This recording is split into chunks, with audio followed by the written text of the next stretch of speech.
জাতিকে বলে যাচ্ছি, জেল বলে ভাবি না, শেল বলে ভাবি না।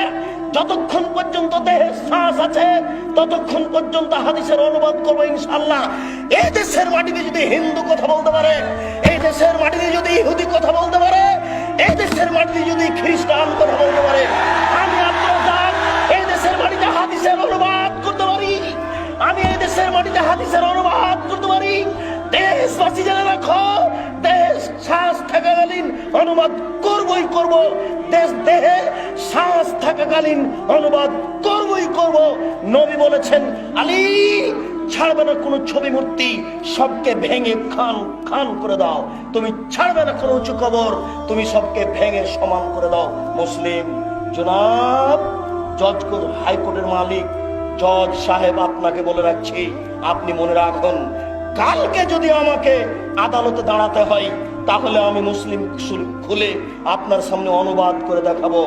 আপনার কোনো পথ থাকবে না, আপনাকে লিখতে হবে আদেশ দাতার ফাঁসি ঘোষণা করা হলো আর অনুবাদকের আজীবন জেল ঘোষণা করা হলো। আমি এক নম্বর আসামি নই, এক নম্বর আসামি হচ্ছেন মুহাম্মদ সাল্লাল্লাহু আলাইহি সাল্লাম। তিনি হলেন আদেশদাতা, আমি হলাম অনুবাদক। তিনি হলেন আদেশদাতা, আমি হলাম অনুবাদক। তিনি হলেন আদেশদাতা, আমি হলাম অনুবাদক।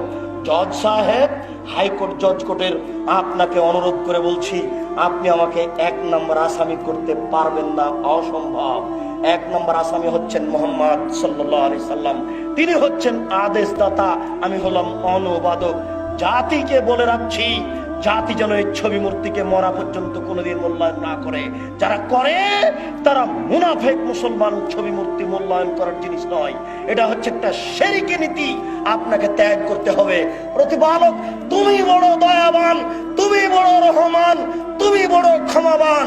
তোমার দরবারে আশাধারী হয়ে বলি, তুমি শক্তিশালী, তুমি সব কিছু করতে পারো। তুমি এই মূর্তি প্রথা বন্ধ করো, তোমার দরবারে দাবি রইল। এই গভীর রাতে তোমার দরবারে আরো দাবি, এ দেশের যারা মারা গেছে, যেসব মুসলিম নরনারী মারা গেছে, তুমি তাদের কবরের শাস্তি মাফ করো, আল্লাহুম্মা আমিন। যারা আমরা অসুস্থ, বাড়িতে হাসপাতালে আছি, তুমি তাদের আরোগ্য দান করো, আল্লাহুম্মা আমিন। আমরা যারা বেঁচে আছি, তুমি তাদেরকে শিরক মুক্ত জীবন গড়ার তৌফিক দান করো, আল্লাহুম্মা আমিন।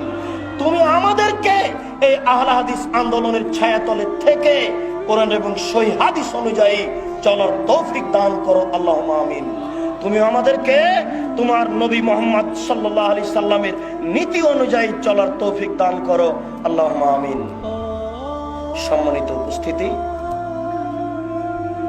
বের হওয়ার সময় গেটে একটা বাক্স দেখা যাবে, মাদ্রাসার নির্মাণ।